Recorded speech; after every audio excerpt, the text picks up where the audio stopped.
بسم اللہ الرحمن الرحیم۔ السلام علیکم ورحمۃ اللہ وبرکاتہ۔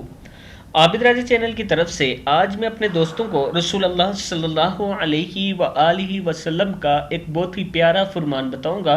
آپ دوستوں نے اس پر ضرور عمل کرنا ہے، اور میں اپنے تمام چاہنے والوں کا شکریہ ادا کرتا ہوں کہ آپ دوستوں نے میری ریکویسٹ پر اتنی مدد کی اور ہم نے بابا جی کا مکان شروع کیا ہے۔ تو شروع کرتے ہیں۔ بسم اللہ الرحمن الرحیم۔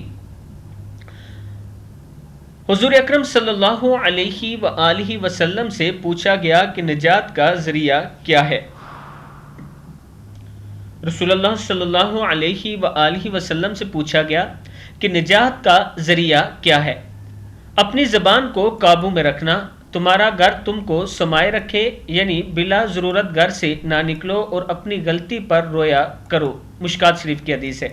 یہ نجات کا ذریعہ ہے، ایک زبان کو قابو میں رکھنا، ایک بلا وجہ گھر سے باہر نہ جانا، نمبر 3 یعنی بلا ضرورت گھر سے باہر نہ جانا، اور نمبر 3 پر اپنی غلطی پر رونا، یہ نجات کا ذریعہ ہے۔ جب آپ سے غلطی ہو جائے تو اللہ کے حضور توبہ استغفار کرنا اور رو کر اللہ سے معافی مانگنا، یہ نجات کا ذریعہ ہے۔ اگر آپ یہ 3 کام کریں گے تو انشاءاللہ آپ کل نجات پائیں گے۔ اس ویڈیو کو آپ دوستوں نے آگے ضرور شیئر کرنا ہے۔ السلام علیکم ورحمۃ اللہ وبرکاتہ۔